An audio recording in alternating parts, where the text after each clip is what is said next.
ምሽት ላይ ጸጉር ቤት የተፈጸመው ተግባር ተጋለጠ። ድርጊቱ በመሃል አዲስ አበባ በልደታ ኮንዶሚኒየም መፈጸሙ ብዙዎችን አስደንግጧል። ለመሆኑ ግለሰቡን ምን አጋጥሞት ይሆን? ፖሊስ በጉዳዩ ዙሪያ ጥብቅ ማሳሰቢያ ሰጥቷል። የዚህን አሳፋሪ ክስተት ሙሉ መረጃውን ይዘናል። በሌላኛው መረጃችን ጉዳዩ ሁሉንም የአዲስ አበባ ነዋሪዎች የሚመለከት ነው። በተለይ ሴቶች መንገድ ላይ ስትንቀሳቀሱ ጥንቃቄ ልታደርጉ ይገባል። ሰሞኑን ሁለት ግለሰቦች ቀን በጠራራ ፀሐይ አንዲት ሴት ላይ በፈጸሙት ተግባር ፍርድ ቤት መቅረባቸውን ፖሊስ ገልጿል። መረጃዎቻችን በዝርዝር ስንመለከት ምሽት ላይ ጸጉር ቤት የገባው ግለሰብ ተግባር ተጋለጠ።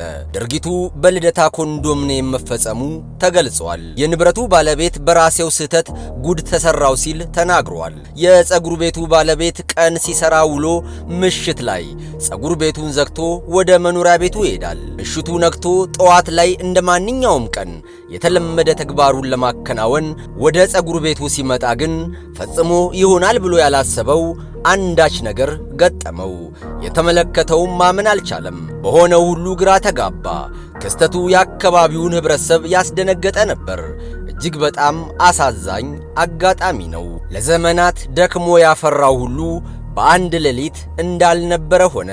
ጨለማን ተገን ያደረገ አካል አካባቢው ላይ ሰው አለመኖሩ ምቹ ሁኔታን ፈጥሮለት ድርጊቱን ፈጽሞ ስለመሄዱ ከመገመት ባለፈ ምንም የሚታወቅ ነገር አልነበረም።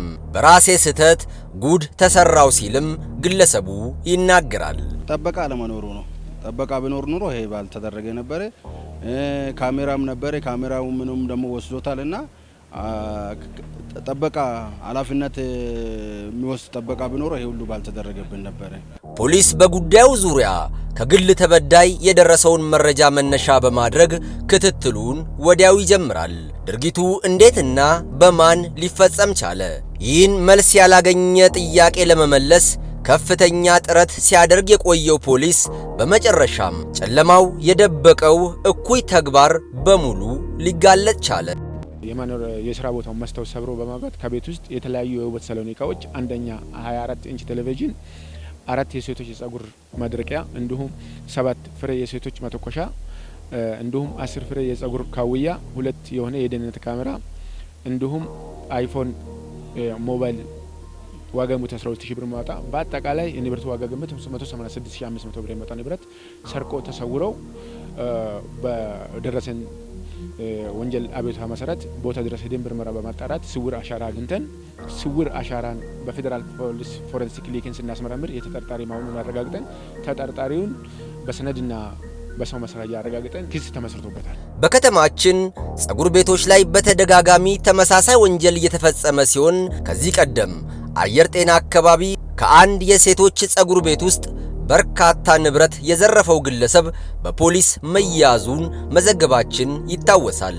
በተለይ ባለንብረቶች አካባቢያቸው ላይ ጥበቃ በመቅጠርና አጠራጣሪ ነገር ስትመለከቱም ወዲያው ለጸጥታ አካላት ጉዳዩን በማሳወቅ ለወንጀል መከላከል ስራዬ እገዛ አድርጉልኝ ሲል ፖሊስ ጥሪ አቅርቧል። ሌላኛው መረጃችን ሁሉንም የአዲስ አበባ ነዋሪዎች የሚመለከት ነው። በተለይ ሴቶች መንገድ ላይ ስትንቀሳቀሱ ጥንቃቄ አድርጉ ሲል ፖሊስ አሳስቧል። ሰሞኑን ሁለት ግለሰቦች ቀን በጠራራ ፀሐይ በድፍረት አንዲት ሴት ላይ በፈጸሙት ድርጊት ፍርድ ቤት መቅረባቸውን ፖሊስ ገልጿል። ይህ የምትመለከቱት ግለሰብ ገላይ ገብሬ ይባላል። በአዲስ አበባ ካራቆሬ አካባቢ በወቅቱ ካልተያዘው ተባባሪው ጋር በመሆን መንገድ ላይ ስትንቀሳቀስ የነበረችውን እቺን ግለሰብ ያገኟታል።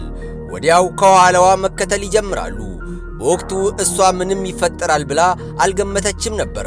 ድንገት ተጠግተዋት የፈጸሙባት ድርጊት አስደንጋጭና አሁን ላይ በርካታ ሴቶችን እያጋጠመ ያለ ተግባር እንደሆነም ተገልጿል። ግለሰቧም በወቅቱ የተፈጠረውን ክስተት ታስታውሳለች። ከሰፈሪ ስወጣ ከኋላ ላይ ሁለት ወንዶች መተው አንዱ ጀርባዬን ያዘኝ፣ አንደኛው እጄን ያዘኝ። ታግለውኝ አንዱ ቦርሳዬን ወሰደ፣ አንደኛው ደግሞ ስልኬን ወስደው ተራሩጠው ሄዱ ማለት ነው። ፖሊስ ጣቢያ ማመልከት ስለነበረብን ፖሊስ ጣቢያ ያው ሩጬ መጥቼ ወዲያውኑ ነው ያመለከትኩት። ባመለከትኩት መሰረት ቃል ሰጠሁኝ። ይህ ድርጊት በብዛት በቀኑ ጊዜ መፈጸሙ ድፍረት የተሞላበትና አሳሳቢ ጉዳይ እንደሆነም ብዙዎችን ያስማማል። በተለያየ ጊዜና ቦታ በዚህ ድርጊት በርካታ ሴት እህቶቻችን አልቅሰዋል፣ ለከፍተኛ ጉዳትም ተዳርገዋል።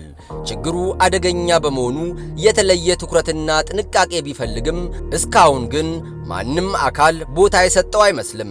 ግለሰቧ በተፈጸመባት ድርጊት ተደናግጣ እያለቀሰች ጉዳዩን ማሳወቋን ተከትሎ ፖሊስ ከፍተኛ ክትትል ያደረገ ቢሆንም አንደኛው ተጠርጣሪ ግን ለብዙ ጊዜያት ተሰውሮ መቆየቱ ተገልጿል። ክትትል ቡድኑ ጋራ በመቀናጀት ተጠርጣሪዎቹን የማፈላለግ ስራ ነው የሰራ ነው። ተጠርጣሪዎቹን የማፈላለግ ስራ ከሰራን በኋላ አንደኛ ተጠርጣሪን ያዝን። እሱን ከያዝን በኋላ ምንድነው የግል ተበዳይ የተቀማችውን ንብረት በወቅቱ አንድ ሳምሰንግ ሞባይል የዋጋ ግምቱ 18000 ብር የሚገመትና እንዲሁም ደግሞ ተንጠልጣይ ቦርሳ የዋጋ ግምቱ 2000 ብር የሚገመት እና የተለያዩ ሰነዶች በቦርሳ ውስጥ ነበር። እሱን የማስመለስ ስራ ሰራን። የማስመለስ ስራ ከሰራን በኋላ ምርመራ መዝገቡን አጠናቀን ለክፍሉ አቃቢ አቅርበን ክስ አስመስርተናል። የግል ተበዳይ ፖሊስ ባከናወነው ተግባርም የተደሰተች ሲሆን የተወሰደባትን ንብረት በሙሉ ማግኘቷን ትናገራለች። በምርመራ በክትትልም ቦታቸው ድረስ በመሄድ እንዲሁም ደግሞ በራሳቸው ደግሞ አሰራር ስልኩም ከእንደገና ደግሞ ቦርሴንም ያው የማስመለስ ስራ የተሰራ ነው ማለት ነው። ፖሊስ የተሰወረውን ግለሰብ ጭምር ይዞ የምርመራ መዝገብ በማደራጀት ክስ እንዲመሰረትባቸው አድርጓል። ጉዳዩን ሲመለከት የቆየው የፌዴራል የመጀመሪያ ደረጃ ፍርድ ቤት ኮልፌ ምድብ ችሎት ገላይ ገብሬ የተባለው ግለሰብ በ2 ዓመት ከ6 ወር እስራት እንዲቀጣ ውሳኔ አስተላልፎበታል። የተሰወረው ወንጀል ፈጻሚም ተይዞ የፍርድ ሂደቱን በማረሚያ ቤት ሆኖ እየተከታተለ እንደሚገኝ ተገልጿል። ለመሆኑ በዚህ መልኩ ወንጀል ሲፈጸምባችሁ ስንቶቻችሁ ናችሁ ከመጨውና ከማልቀስ ይልቅ ፈጥናችሁ ጉዳዩን ለፖሊስ የምታሳውቁት? ይህን ተከትሎም ማህበረሰቡ አስፈላጊውን ጥንቃቄ ማድረግ አለበት ተብሏል።